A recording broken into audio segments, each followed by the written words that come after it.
Dear student, today we are discussing about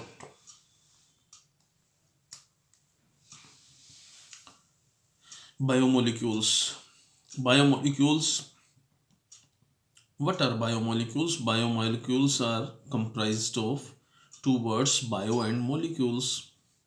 Bio means living being and molecules means the group of atoms which is responsible for composing or making living system. Living system is that it is composed of non-living atom and molecules. These are biomolecules. What goes on chemically within a living system falls in the domain of biochemistry. तो जब हम biomolecules की बात करते हैं या किसी living being की बात करते हैं और उसके अंदर जो केमिस्ट्री या कोई केमिकल है, केमिकल कंपाउंड है, उसकी जब हम बात करते हैं, उसकी रिएक्शन की बात करते हैं, तो वो सारा बायोकेमिस्ट्री का एक पार्ट है. What is biomolecules? Biomolecules are the organic compound which form the basis of life. Biomolecules way organic compound है जो जीवन का आधार है. They build up the living system and responsible for their growth and maintenance. ये जो biomolecules हैं ये living system को बनाते हैं, बिल्डअप करते हैं और उनकी ग्रोथ और उनकी मेंटेनेंस इन दोनों का काम भी यही करते हैं. The sequence that relates biomolecule to living organism. ये जो बायोमोलिक्यूल्स हैं इनका लिविंग ऑर्गेनिज्म से क्या संबंध है? देखो, कोई भी चीज़ है इस धरती पर, कोई भी वस्तु है, वो कहीं ना कहीं उसका सबसे छोटा पार्ट एटम है और एटम से मोलिक्यूल बनते हैं. तो जो बायोमोलिक्यूल्स हैं ये लिविंग बीइंग बनाते हैं. तो बायोमोलिक्यूल्स से सेल ऑर्गेनल्स का निर्माण होता है. सेल ऑर्गेनल्स जैसे सेल वॉल है, सेल मेम्ब्रेन है, माइटोकॉन्ड्रिया है, वगैरह वगैरह. इन ऑर्गेनल्स से सेल का निर्माण होता है, सेल बनती है. Group of cells which is responsible for a work that are called tissues. Tissue से ऑर्गन बनते हैं, ऑर्गन से सिस्टम बनते हैं, सिस्टम से लिविंग ऑर्गेनिज्म बनता है. तो living system are made up of various complex biomolecules. जैसे कौन कौन से बायोमोलिक्यूल्स हैं जो लिविंग बीइंग को बनाते हैं या उनकी मेंटेनेंस करते हैं? वे हैं carbohydrate, protein, nucleic acids, lipids, vitamins etcetera. इन सब में जो प्रोटीन और कार्बोहाइड्रेट है they are essential constituent of our food. वो हमारे फूड का एक बहुत बड़ा हिस्सा, मेजर कंपोनेंट बनाते हैं. ये बायोमोलिक्यूल्स होते हैं, वो आपस में रिएक्ट करते हैं और रिएक्ट करके लाइफ प्रोसेस को चलाते हैं. इसके अलावा in addition some simple molecules like vitamins and mineral salt also play an important role in the functions of organism. तो विटामिन है, मिनरल है, ये भी हमारे जीवन के अंदर या किसी जीव के अंदर एक बहुत इम्पोर्टेंट रोल प्ले करते हैं. जो वर्तमान में कार्बोहाइड्रेट की परिभाषा है वो क्या है?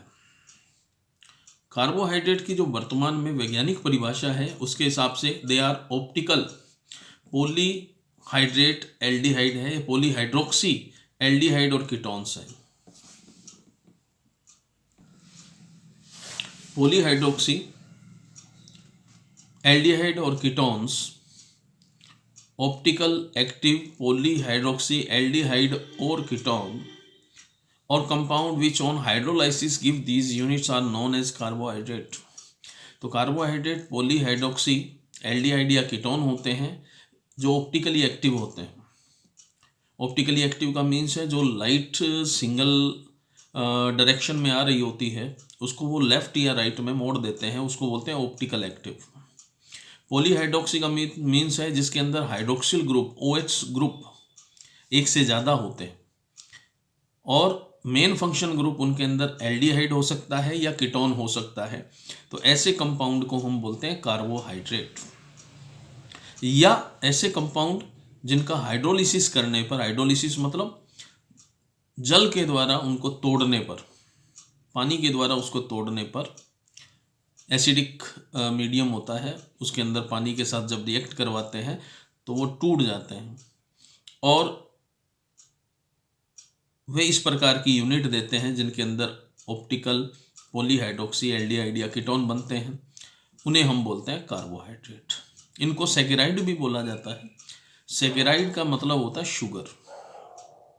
सैकेराइड एक लैटिन वर्ड सैकेरम या सैकेरोन से लिया गया है, इस कारण से इसको शुगर भी कहते हैं। शुगर भी दो तरह की होती है, sugar and non sugar. Carbohydrate को फिर दो भागों में, टेस्ट के आधार पर दो भागों में बांटा जाता है, sugar and non sugar. Sugar जो मीठी होती है, स्वीट टेस्ट होता है,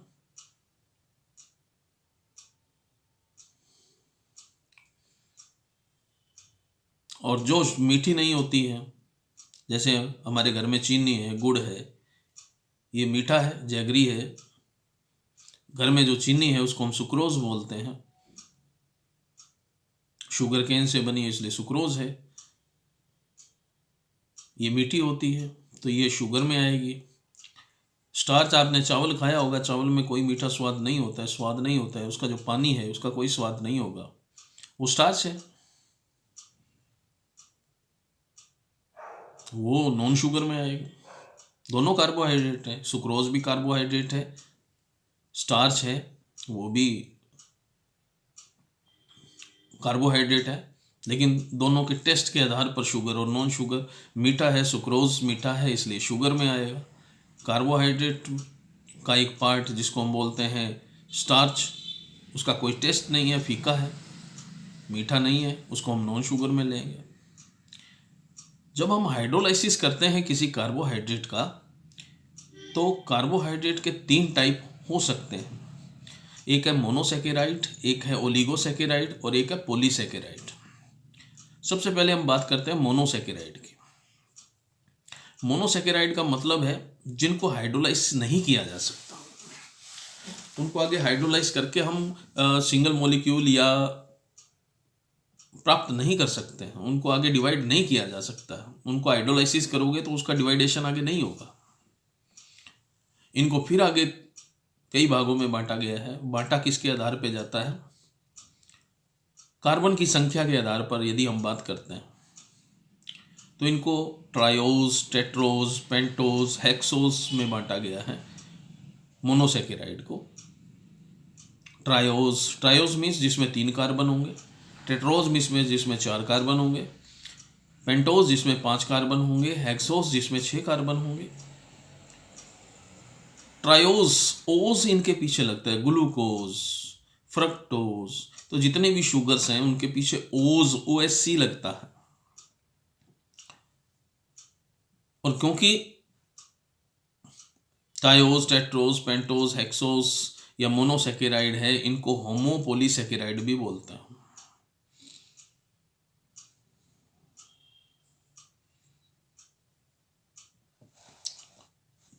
इनके अंदर जो फंक्शनल ग्रुप आपको मैंने, जैसे कार्बोहाइड्रेट की ऊपर ऊपर लाइन पढ़ोगे तो उसकी एक परिभाषा मैंने आपको लिखवाई कि ऑप्टिकल पॉलीहाइड्रोक्सी एल्डिहाइड और कीटोन, इनमें फंक्शनल ग्रुप या तो एल्डिहाइड होगा या कीटोन होगा। एल्डिहाइड अगर होता है तो उसको हम बोलेंगे, मान लो उसमें 3 कार्बन है और फंक्शनल ग्रुप एल्डिहाइड है और वो मोनोसैकेराइड है, तो क्या बोलेंगे उसको? एल्डोट्रायोस। 4 कार्बन है, फंक्शनल ग्रुप एल्डिहाइड है, तो उसको हम क्या बोलेंगे? एल्डोटेट्रोस। फंक्शनल ग्रुप एल्डिहाइड है, कार्बन की संख्या 5 है, तो उसको हम क्या बोलेंगे? एल्डोपेंटोस। एल्डिहाइड ग्रुप है, कार्बन की संख्या 6 है, उसको हम क्या बोलेंगे? एल्डोहेक्सोस। अगर फंक्शनल ग्रुप चेंज हो जाए, जैसे मान लो किसी के अंदर कार्बन की संख्या 4 है, कार्बन 4 वाला कोई कंपाउंड है और फंक्शनल ग्रुप कार्बोहाइड्रेट है, 4 कार्बन वाला मोनोसैकेराइड है, लेकिन फंक्शनल ग्रुप उसमें कीटोन है तो उसको हम क्या बोलेंगे? कीटोटेट्रोस। 5 कार्बन वाला कोई मोनोसेकेराइड है लेकिन फंक्शनल ग्रुप उसमें कीटोन है तो उसको हम क्या बोलेंगे? कीटोपेंटोस। 6 कार्बन वाला होगा तो कीटोहेक्सोस।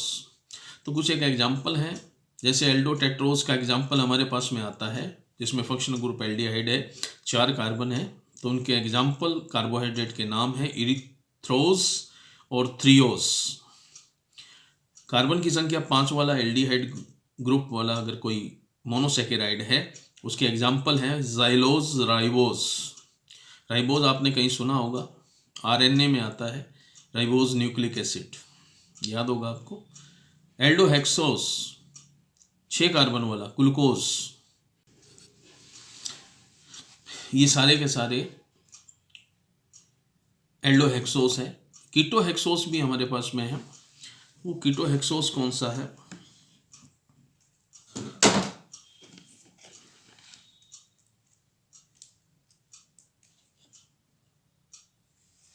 कीटोहेक्सोस हमारे पास में है फ्रक्टोस। जितने भी नेचुरल मोनोसेकेराइड होते हैं वो डी सीरीज के होते हैं। डी सीरीज क्या होती है इसके अपने बाद में डिस्कशन करेंगे, ये टॉपिक अपने आगे लेंगे इसको। जितने भी नेचुरल रिसोर्सेज होंगे हमारे पास में कार्बोहाइड्रेट के, मोनोसेकेराइड के, वो सारे के सारे क्या होते हैं? वो सारे के सारे डी सीरीज के होते हैं। वो डी सीरीज क्या है उसका डिस्कशन हम बाद में करेंगे।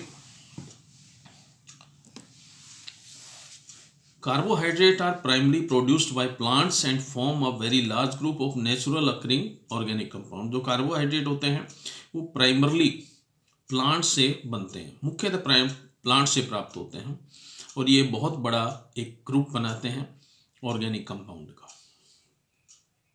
इनका जो जनरल फार्मूला होता है वो होता है CxH2O। और इन्हें हम कार्बोहाइड्रेट कहते हैं, अर्थात ये कार्बन और हाइड्रेट मीन्स वाटर के कंपाउंड है। ये कार्बन और हाइड्रेट मतलब वाटर के साथ, वाटर के मिलने से बने हुए ऑर्गेनिक कंपाउंड है। इसी कारण इनको कार्बोहाइड्रेट कहा गया शुरू में। फॉर एग्जांपल ग्लूकोज है, ग्लूकोज का फार्मूला होता है C6H12O6 और इसको यदि हम जनरल फार्मूला के रूप में लिखें तो ये बनेगा C6H2O की होल 6, अर्थात इसके अंदर कार्बन 6 है और वाटर के मॉलिक्यूल भी 6 हैं। परंतु सभी compound but all the compounds which fit into the formula may not be classified as carbohydrate. क्या सभी ऐसे कंपाउंड जो इस फार्मूला में फिट होते हों, क्या उनको हम कार्बोहाइड्रेट कह सकते हैं? जैसे एसिटिक एसिड का उदाहरण हम लेते हैं CH3COH। अगर इसको हम CX और H2O होल Y के रूप में कंसीडर करें तो इसमें कार्बन कितने हैं? 2 है, तो अपने लिख सकते हैं C2। और वाटर के मॉलिक्यूल के रूप में अगर H2O लिखें तो H2O कितने होंगे इसमें? देखो CH3COH, 4 कार्बन है, 2 ऑक्सीजन है, तो हम लिख सकते हैं H2O की होल ट्वाइस, C2H2O की होल ट्वाइस। तो क्या ये कार्बोहाइड्रेट है? तो ये कार्बोहाइड्रेट नहीं है। इसी प्रकार अगर हम रेमनोज की बात करें, रेमनोज का फार्मूला है C6H12O5। ये कार्बोहाइड्रेट है, लेकिन ये कार्बोहाइड्रेट है, लेकिन कार्बोहाइड्रेट की डेफिनेशन है ना CXH2O की होल Y। अगर इस तरह का अगर किसी का फार्मूला बनता है तो वो कार्बोहाइड्रेट होगा। लेकिन यहाँ पर कार्बन की संख्या 6 है लेकिन वाटर के मॉलिक्यूल पूरे 6 नहीं बनते हैं। ये कार्बोहाइड्रेट है लेकिन डेफिनेशन के हिसाब से ये कार्बोहाइड्रेट में नहीं आ रहा है। इसी कारण से एक बहुत large number of reaction have shown that they contain specific functional groups. Chemically, the carbohydrate may be defined as optically active polyhydroxy aldehyde or ketone or the compound which produce such units or hydrolysis। ये मैं आपको पहले बता चुका हूँ कि इसकी वास्तविक परिभाषा कार्बोहाइड्रेट की क्या बनती है। कार्बोहाइड्रेट वे ऑप्टिकली एक्टिव पॉलीहाइड्रोक्सी एल्डिहाइड या कीटोन है, या ऐसे कंपाउंड जिनको हाइड्रोलिसिस करने पर वो इस प्रकार के compound optically active polyhydroxy aldehyde और कीटोन वाले ग्रुप बनाते हैं, एल्डिहाइड और कीटोन वाले कंपाउंड बनाते हैं, तो उन्हें हम क्या कहेंगे? उन्हें हम कहेंगे कार्बोहाइड्रेट। ये इसकी वास्तविक परिभाषा है, डेफिनेशन है। Some of the carbohydrate which are sweet in taste are also called sugar. The most common sugar used in our home is named as sucrose. तो हमारे घरों में जो सबसे ज़्यादा चीनी की हम बात करते हैं, शुगर की हम बात करते हैं, चीनी की बात करते हैं, वो सुक्रोज है। हम इसको टेबल शुगर भी बोल देते हैं। अब है क्लासिफिकेशन ऑफ कार्बोहाइड्रेट। ये अभी मैंने आपको बताया था कि मोनोसेकेराइड है, डाइसेकेराइड, ओलिगोसेकेराइड है, पॉलीसेकेराइड है, उसकी हम बात करेंगे। यह है classification of carbohydrate. Carbohydrate are classified on the basis of their behaviour on hydrolysis. They may have been broadly divided into following 3 groups.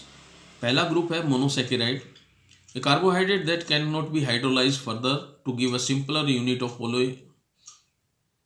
of polyhydroxyaldehyde और ketone is called a monosaccharide। जिसको हम हाइड्रोलाइसिस नहीं कर सकते, जिसका और वो hydrolysis होकर के आगे सिंपलर यूनिट नहीं बनाते हैं, इसको हम बोलते हैं मोनोसेकेराइड। 20 प्रकार के मोनोसेकेराइड अभी तक ज्ञात हैं जो नेचुरल हैं। उसमें एग्जाम्पल हमारे पास में, मैंने अभी थोड़ी देर पहले आपको मोनोसेकेराइड को भी हमने कई भागों में बांटा था, ट्रायोस, टेट्रोस, पेंटोस, हेक्सोस, एल्डोट्रायोस वगैरह वगैरह। एग्जाम्पल है इसके ग्लूकोज है, फ्रक्टोज है, राइबोज है, मेनोज है, मेनोज नहीं आएगा इसमें,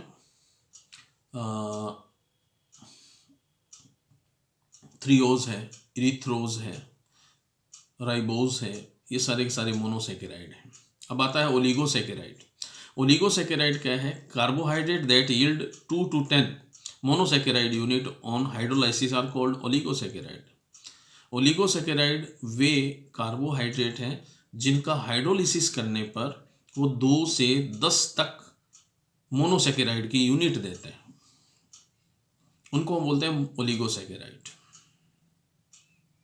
मतलब अगर हम कोई कार्बोहाइड्रेट लेते हैं, उसका हाइड्रोलिसिस करते हैं, वो 2 मोनोसेकेराइड दे देता है या 3 दे देता है, 3 मॉलिक्यूल मोनोसेकेराइड के देता है, या 4 मॉलिक्यूल मोनोसेकेराइड के देता है, या 10 मॉलिक्यूल तक मोनोसेकेराइड के देता है, तो उसको हम बोलेंगे ओलिगोसेकेराइड। इनको फिर आगे भागों में डिवाइड किया गया है नंबर ऑफ मोनोसेकेराइड के आधार पर, डाइसेकेराइड, ट्राइसेकेराइड, टेट्रासेकेराइड। जैसे डाइसेकेराइड है, इसका मतलब अगर हम किसी ऐसे कार्बोहाइड्रेट को हाइड्रोलाइसिस करते हैं जो केवल 2 मोनोसेकेराइड देगा, तो उसको हम बोलेंगे डाइसेकेराइड। जो 3 सेकेराइड के देगा, वो उसको हम बोलेंगे ट्राइसेकेराइड। जो हमारे घर में काम आने वाली शुगर है, जिसको हम टेबल शुगर या सुक्रोज कहते हैं, ये ओलिगोसेकेराइड का, डाइसेकेराइड का एग्जाम्पल है। Amongst these the most common are disaccharide. इन सब में सबसे ज़्यादा जो कॉमन है वो डाइसेकेराइड है। The 2 monosaccharide unit obtained on hydrolysis of a disaccharide may be same और डिफरेंट। वो सेम भी हो सकते हैं, डिफरेंट भी हो सकते हैं। डाइसेकेराइड को जब हम हाइड्रोलाइसिस करते हैं, उससे 2 हमें मोनोसेकेराइड मिलते हैं। वो दोनों मोनोसेकेराइड सेम भी हो सकते हैं, डिफरेंट भी हो सकते हैं। जैसे सुक्रोज है, सुक्रोज का यदि हम हाइड्रोलाइसिस करते हैं तो वो 1 मॉलिक्यूल ग्लूकोज का और 1 मॉलिक्यूल फ्रक्टोज का देते हैं, दोनों सेम नहीं है। जबकि माल्टोज नाम का डाइसेकेराइड है, उसके 2 मॉलिक्यूल्स को हम अगर हाइड्रोलिसिस करते हैं तो दोनों ही ग्लूकोज के मॉलिक्यूल्स हमें प्राप्त होते हैं। थर्ड हमारे पास में आता है polysaccharide. Carbohydrate which yield a large number of monosaccharide unit on hydrolysis are called polysaccharide. Carbohydrate का हाइड्रोलिसिस करने पर यदि हम 10 से ज़्यादा मोनोसेकेराइड के मॉलिक्यूल्स मिलते हैं, तो उसे हम कहते हैं polysaccharide. Poly means many, saccharide means sugar, monosaccharide. Some common example are starch, cellulose, glycogen, gum, etcetera. Starch चावल से, आलू से, हमें पोटैटो से प्राप्त होता है। सेल्यूलोज है, जितने भी हम कपड़े पहन रहे हैं, सूती कपड़े पहनते हैं, कॉटन पहनते हैं, सेल्यूलोज है। गायें जो तूड़ी खाती है वो सेल्यूलोज है। जितने भी प्लांट टिश्यू की सबसे भारी परत है, लेयर है, वो सेल्यूलोज की है। रेशे जितने भी हैं, fibres, natural fibres, they are made up by cellulose. उसके अलावा हमारे बॉडी के अंदर जमा होने वाला ग्लाइकोजन है, वो भी कार्बोहाइड्रेट है। गम गोंद है, वो भी एक पॉलीसैकेराइड है। Polysaccharide are not sweet in taste. Polysaccharide होते हैं वो टेस्ट में मीठे नहीं होते हैं, hence they are so called non sugar. इसी कारण से इनको नॉन शुगर कहते हैं, ये मैं पहले बता चुका हूँ। The carbohydrate may also be classified as either reducing और नॉन रिड्यूसिंग शुगर। अब ये जो कार्बोहाइड्रेट है, इसको तीसरे प्रकार का डिवाइडेशन है। पहला हमने क्या पढ़ा? पहला हमने पढ़ा मोनोसैकेराइड, ओलिगोसैकेराइड, पॉलीसैकेराइड। दूसरा हमने क्या पढ़ा? Sugar, non sugar. तीसरा क्लासिफिकेशन है जो रिड्यूसिंग और नॉन रिड्यूसिंग शुगर कहते हैं। तो नॉन रिड्यूसिंग शुगर क्या है, रिड्यूसिंग शुगर क्या है? All those carbohydrate which reduce Fehling solution and Tollen reagent are referred as reducing sugar. वे सभी कार्बोहाइड्रेट जो फेलिंग सॉल्यूशन और टोलन रिएजेंट, इन दोनों को रिड्यूस कर देते हैं, उनको हम बोलते हैं रिड्यूसिंग शुगर। जितने भी मोनोसैकेराइड है, चाहे वो एल्डोज हो या कीटोज हो, ऑल मोनोसैकेराइड्स वेदर एल्डोज या कीटोज आर रिड्यूसिंग शुगर। जितने भी मोनोसैकेराइड हैं, चाहे वो एल्डोज हो या कीटोज हो, वो सारे के सारे पॉलीसैकेराइड होते हैं। इंपॉर्टेंट लाइन है, इसको नोट कर लें। मोनोसैकेराइड का क्लासिफिकेशन पहले करा चुका हूँ, फिर भी दोबारा देख लें। Monosaccharide are further classified on the basis of number of carbon atom and the functional group present in them. If a monosaccharide contain an aldehyde group, it is known as aldose. अगर किसी monosaccharide के अंदर aldehyde group होगा तो उसको aldose कहेंगे। अगर किसी के पास में कीटो ग्रुप होगा, कीटोन ग्रुप होगा, तो उसे हम कीटोज कहेंगे। Number of carbon atom constitutes the monosaccharide is also introduced in the name as is evident from the example। अब एग्जाम्पल के द्वारा हम इसको दिखाएंगे। टेबल है आपकी बुक के अंदर 10.1 डिफरेंट टाइप ऑफ मोनोसैकेराइड। पहली कॉलम आप देखोगे, पहले कॉलम के अंदर कार्बन एटम दे रखे हैं 3, 4, 5, 6, 7। ये कार्बन की संख्या है। जनरल टर्म में हम इसको, अगर कार्बन की संख्या 3 है तो उसको ट्रायोज कहेंगे, कार्बन की संख्या 4 है तो टेट्रोज, कार्बन की संख्या 5 है तो उसको पेंटोज, कार्बन की संख्या 6 है तो हेक्सोज, कार्बन की संख्या 7 है तो हेप्टोज। ये मैं मोनोसैकेराइड की बात कर रहा हूँ। मोनोसैकेराइड के अंदर कार्बन की संख्या के आधार पर इनको बांटा गया है, triose, tetrose, pentose, hexose, heptose वगैरह वगैरह। अगर इनमें फंक्शनल ग्रुप एल्डिहाइड होगा तब इसका नाम ट्रायोज से चेंज होकर के एल्डो ट्रायोज बन जाएगा। अगर कीटोन होगा तो एल्डो की जगह कीटो शब्द आ जाएगा और कीटो ट्रायोज बन जाएगा। कार्बन की संख्या 4 है तो नॉर्मली हम क्या कहते हैं? टेट्रोस। लेकिन ग्रुप एल्डिहाइड है तो एल्डो ट्रायोज, ग्रुप अगर कीटोन है तो कीटो ट्रायोज।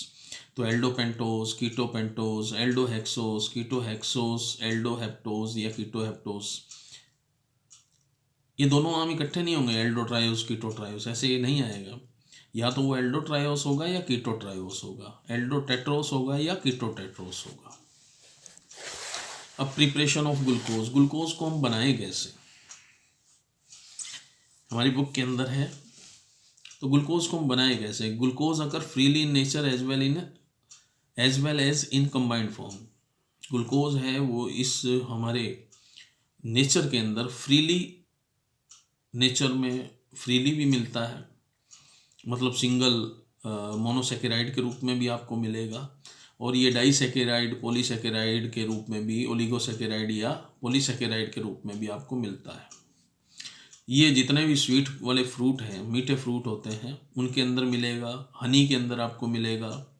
जो ग्रेप्स होते हैं, अंगूर होते हैं, पके हुए अंगूर, राइप ग्रेप्स, उनके अंदर भी ग्लूकोज बड़ी मात्रा में पाया जाता है। इसको हम बनाएं कैसे? तो सबसे पहले है सुक्रोज। हमारे घर के अंदर जो केन शुगर है, खेतों में उगने वाला जो गन्ना है, उससे सुक्रोज का निर्माण होता है। सुक्रोज मतलब टेबल शुगर, जो हमारे घर में चीनी है उसकी मैं बात कर रहा हूँ। इस सुक्रोज को यदि हम बॉईल करते हैं विद डाइल्यूट HCl या H2SO4, डाइल्यूट H2SO4 या HCl के साथ इस सुक्रोज को यदि हम बॉईल करते हैं in the presence of alcohol, alcoholic solution के अंदर शुगर को घोल करके HCl या H2SO4 के साथ उबालते हैं, बॉयल करते हैं, तो ग्लूकोज और फ्रक्टोज दोनों बराबर मात्रा में हमें प्राप्त होता है। क्योंकि जो सुक्रोज है ये एक डाइसैकेराइड है, और जब इसका एसिडिक हाइड्रोलाइसिस करते हैं in the presence of alcohol,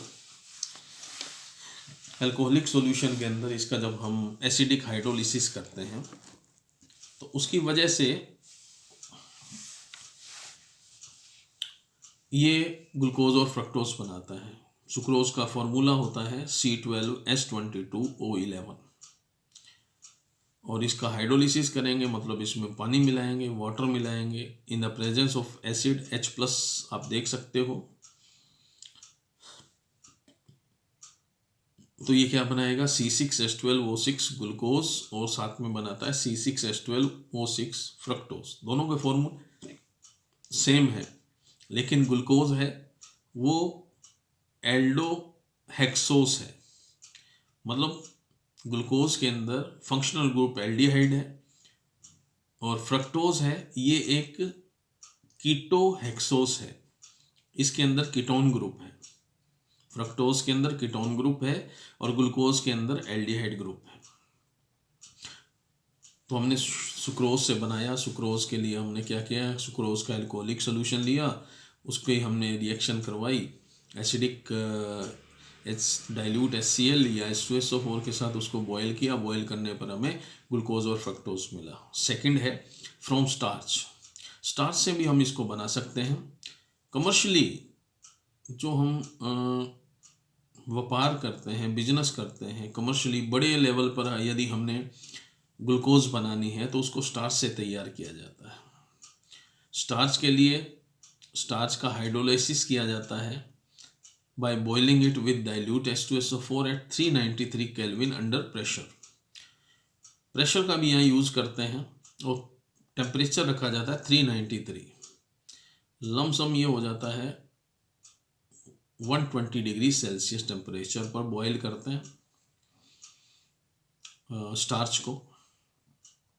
starch का जो फॉर्मूला होता है, क्योंकि स्टार्च में आगे और पीछे दोनों तरफ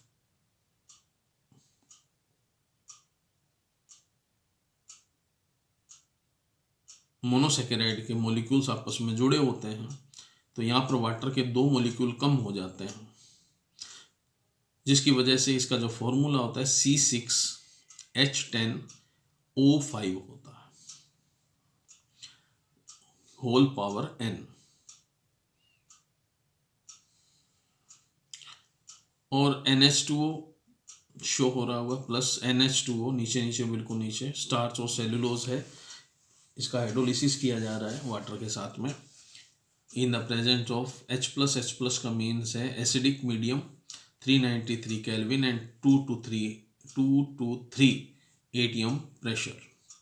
तो ये n मॉलिक्यूल्स देता है। C6H12O6 ग्लूकोज के n मॉलिक्यूल्स देगा।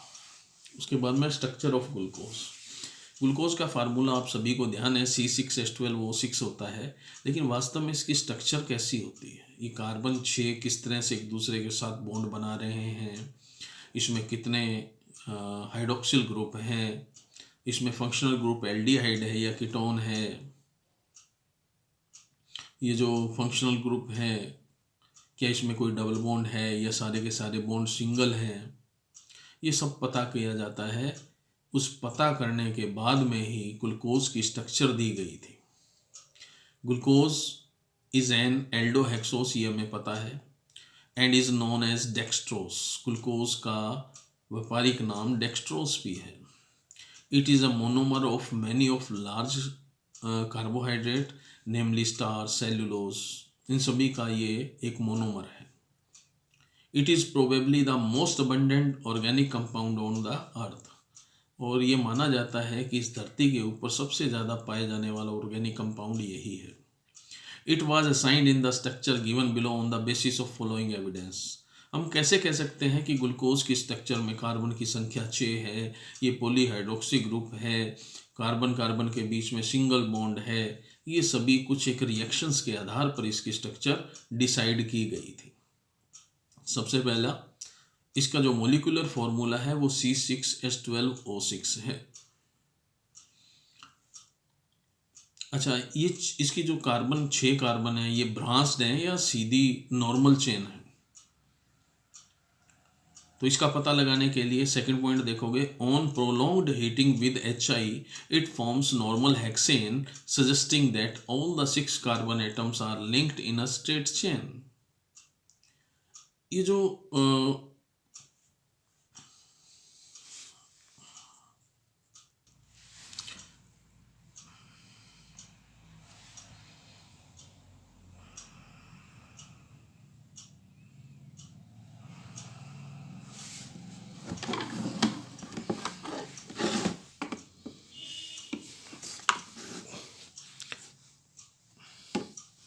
ये जो कार्बन की संख्या, जब हम ग्लूकोज की स्ट्रक्चर लिखते हैं, ग्लूकोज को हम ऐसे लिखते हैं CHO CHOH की 4 एंड CH2OH. ये किसका फॉर्मूला है? ये ग्लूकोज का फॉर्मूला. अब इसमें हम ये दिखा रहे हैं कि कार्बन कार्बन ये 4 कार्बन है यहाँ पे. अगर मैं इसको खोल के लिखूँगा तो ये स्ट्रक्चर इस तरह से बन जाएगी CHO CHOH CHOH CHOH CHOH and CH2OH.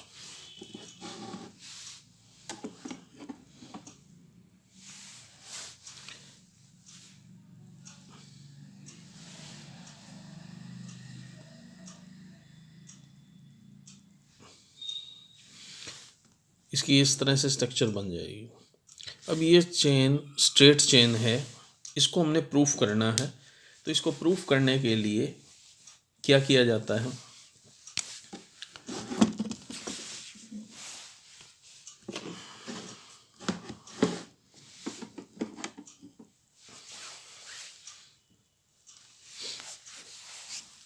इसकी रिएक्शन करवाई जाती है HI के साथ में और साथ में हीट किया जाता है. तो हीट करने पर जितने भी OH ग्रुप होते हैं या एल्डिहाइड ग्रुप हैं, ये सारे के सारे एल्केन में कन्वर्ट हो जाते हैं.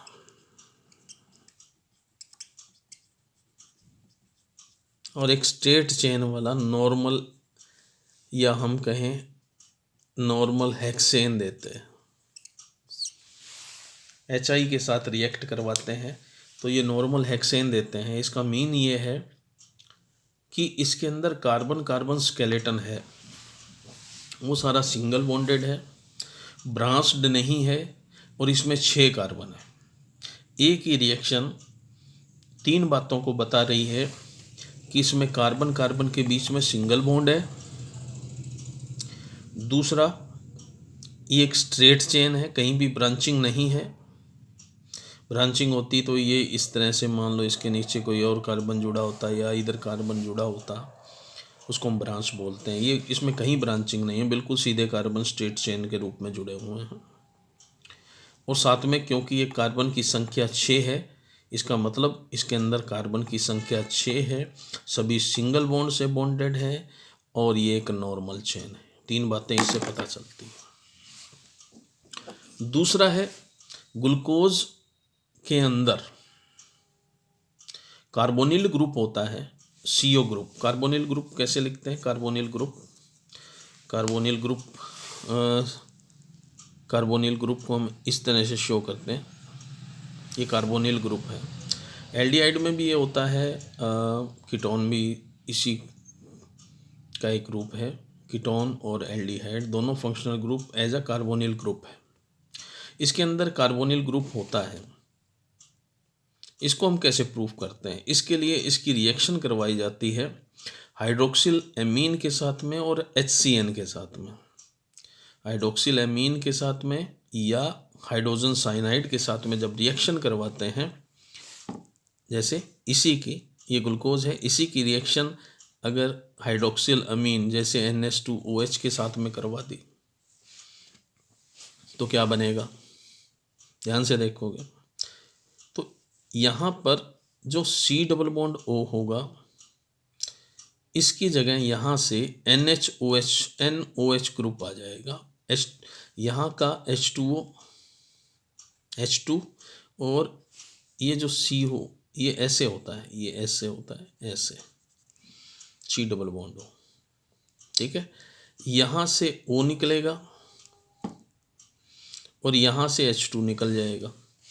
इनके निकलने के बाद डबल बॉन्ड वैसे ही रह जाता है। और डबल बॉन्ड किसके साथ बॉन्ड बनाएगा? इस नाइट्रोजन के साथ बॉन्ड बनाता है। और क्या बनेगा देखो, C यहाँ H आ जाएगा, यहाँ डबल बॉन्ड, यहाँ NOH, बाकी सारे के सारे वैसे के वैसे रहेंगे।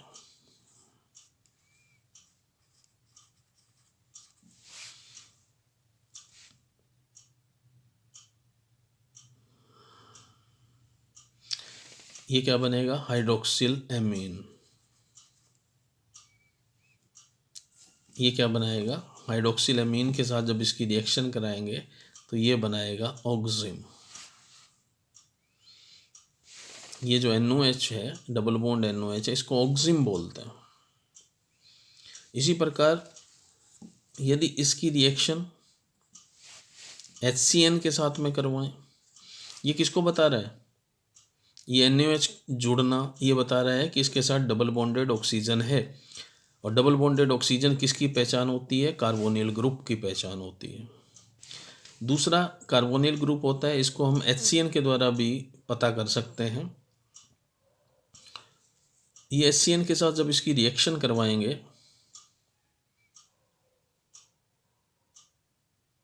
तो ये साइनोहाइड्रिन बनाएगा। ये क्या करेगा? जो H है वो O के साथ जाके जुड़ जाएगा, डबल बॉन्ड सिंगल बॉन्ड में कन्वर्ट हो जाएगा और एक बॉन्ड खाली हो जाएगा, वो बॉन्ड उस बॉन्ड पे जाके CN जुड़ जाएगा। देखिए कैसे, ये C था, H था, ये डबल बॉन्ड इस तरह से सिंगल बॉन्ड में कन्वर्ट हो जाएगा। यहाँ से CN यहाँ के जुड़ गया एक बॉन्ड से, और दूसरे बॉन्ड पे यहाँ जो डबल बॉन्ड, पहले डबल बॉन्ड से O जुड़ा हुआ था, अब वो सिंगल बॉन्ड से जुड़ा होगा और उसके साथ में H आके जुड़ जाएगा। बाकी सेम वैसे का वैसे रह जाएगा।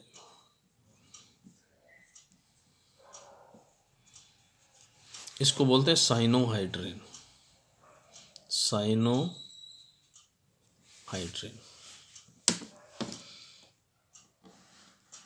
ये बन गया साइनोहाइड्रिन। यहाँ का जो डबल बॉन्ड था ये बॉन्ड टूट गया तो दो सिंगल बॉन्ड में कन्वर्ट होगा। इस O के साथ में ये बॉन्ड के दोनों इलेक्ट्रॉन यहाँ H ले गया। देखो यहाँ से ये टूटेगा ना ऐसे, तो H पे पॉजिटिव चार्ज होगा, CN पे नेगेटिव। तो जैसे ये बॉन्ड टूटेगा, क्योंकि ऑक्सीजन ज़्यादा इलेक्ट्रोनेगेटिव है, तो ये बॉन्ड के इलेक्ट्रॉन इस पे चले जाएंगे, इस पे नेगेटिव चार्ज आ जाएगा। तो HCN का H तो O के साथ जुड़ जाएगा, नेगेटिव पे प्लस वाला जुड़ेगा H, और जो दूसरा बॉन्ड बना हुआ है CN के पास में भी बॉन्ड के इलेक्ट्रॉन है हाइड्रोजन वाले, तो ये यहाँ पर एक एक्स्ट्रा बॉन्ड बना लेगा। एक्स्ट्रा बॉन्ड बना करके ये CN अलग से जुड़ जाएगा इस तरह से। तो कार्बन के साथ में CN और OH दो ग्रुप होंगे।